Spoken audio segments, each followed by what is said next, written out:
I moved to another country for my wife and now it's ruining our relationship. How can I convince her that it's not her fault? Last year, my wife and I moved from the US to Europe.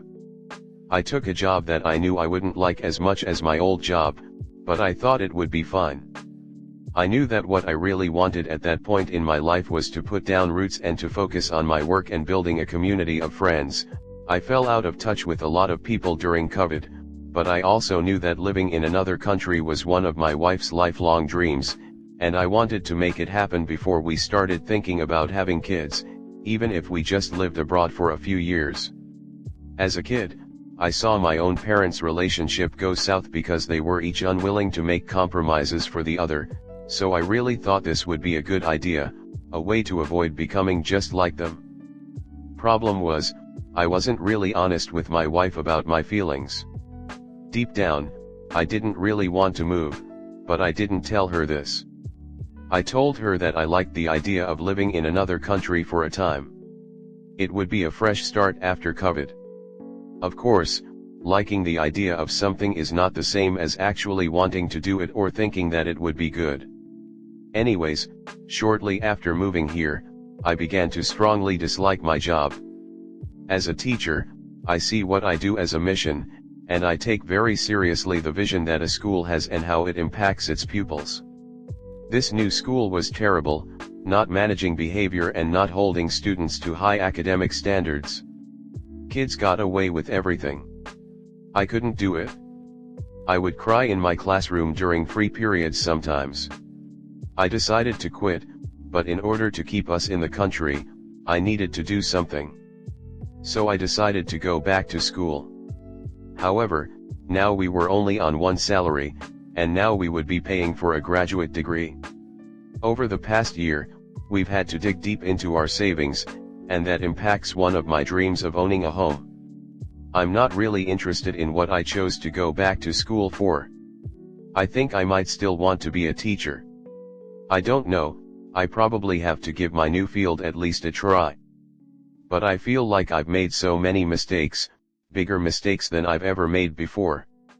I'm not good at hiding my emotions, hence the crying earlier, so my wife has seen how this past year has impacted me.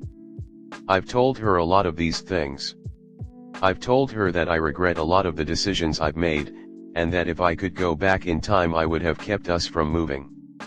As a result, she feels this huge burden, like she's ruined my life.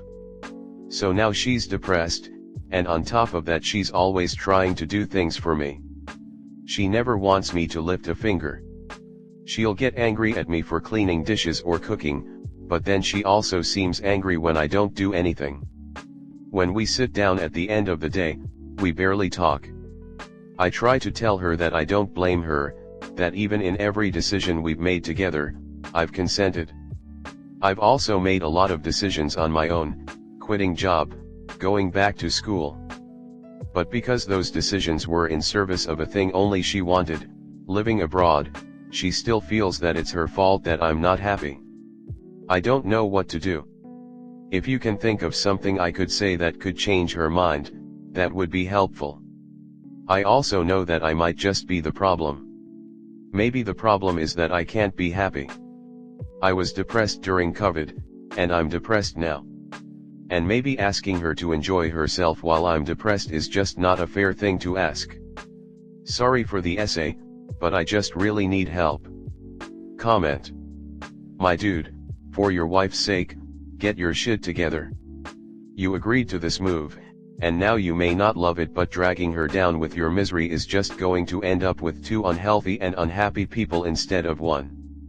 I hope you're the type of man who will do anything to make his wife happy. In this case, doing so means finding some joy in your own world and not wallowing in regret. I don't know what country you're in, but I know there's not one single place in Europe that isn't full of culture and history and interesting people. The time to bail on this plan has passed.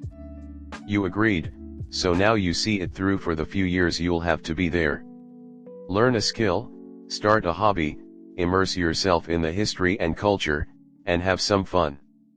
I bet you'll find a way to make some money while doing it, too. Are you getting any help for your feelings of depression? It seems really possible that a lot of the issue here is just depression, seeing as you were already depressed before the move. Also, do you have any community where you're at?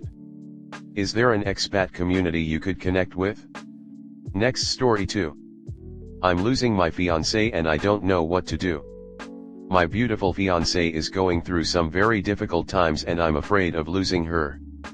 I'll spare you the cheesy details, but she is genuinely the most incredible, smart, gorgeous, and kind woman to ever exist, no exaggeration. However, she's been struggling lately. She works in modeling, runway mostly, and the industry is very competitive and harsh from what I've gathered. This has taken a massive toll on her self-esteem and image to the point she's been crying every day because she's convinced her face is ugly. She has also developed body image issues and struggles to eat in fear of getting too fat. She keeps picking apart parts of her that are perfectly normal and beautiful, and it hurts me to hear her say that.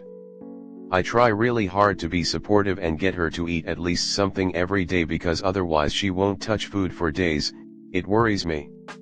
I want her to be healthy and happy, that's really all that matters to me. On top of those, she also has not been on good terms with her parents this past year, which is also affecting her mental state when it's already pretty bad. I don't really know where I'm going with this, I'm sorry, but I guess I'm just desperate. I can feel her slipping through my fingers, as they say. Her eyes just look so sad every day. It feels like she's on some sort of autopilot and merely surviving rather than living. I miss seeing her smile, being excited about food and her hobbies. I miss her jokes and banter. Don't get me wrong, our relationship is as strong as ever and she is really trying her best to get better, with therapy and working on her problems with food and her body, which I'm immensely proud of her for doing. I make sure to be extremely supportive and gentle, giving her time to process her feelings, listening to her whenever she needs an ear, doing all the things she loves and cooking her favorite food, anything I can think of. But I feel everything is only spiraling downwards. She is a shell of the woman she used to be, and it kills me to watch. I'm still madly in love with her as I was from day one, and I always will be no matter what happens. But she's slipping away and it terrifies me. I can't lose her. Comment. She is doing all the right things, but she needs time.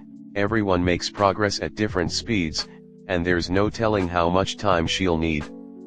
Especially given that on top of all this she is also 20, she is still finding herself. And the engagement. She was only 17 and you were 25 when you started dating. No matter how much you don't intend for there to be a power imbalance, there is by sheer virtue of your several more years of life experience. She was still in high school while you have been in college and or have started a career. If you had been 27 and 35, no problem. But at 17 and 25, this is just not okay. She is not and was not mature enough to make an informed decision about dating you. She needed to date people closer to her age. I'm really sorry to hear about the challenging situation your fiancé is going through. It's clear that you care deeply for her well-being. It's great that she's seeking therapy, and your support is undoubtedly crucial during this time. Encourage her to continue with therapy, and consider attending sessions together if she's comfortable. Additionally, helping her find ways to engage in activities she once enjoyed, and reminding her of her strengths and positive qualities, could be beneficial. Keep communicating openly about her feelings and let her know you're there to support her. If her mental health deteriorates further, it might be advisable to involve mental health professionals for guidance on the best course of action. Remember to take care of yourself too, as supporting someone through such difficulties can be emotionally taxing. This is just my opinion from my experience. I do not claim to know the best way with this topic. As a former bulimic and then anorexic, I would advise you to not make all your conversations about food, and if you do make food, make sure it is something she won't get anxious about. It's not necessarily making her favorite food, but something she is comfortable with. For example, I couldn't eat anything bread/pasta based but could eat a plate of vegetables without feeling awful. This will encourage her to eat. Yes, tell her how beautiful she is all the time, Tell her she is very skinny, and even though she is beautiful as she is, you find her more beautiful with a little weight on her. Again, I would have thrived on these things, but she is not me. It's just my suggestion.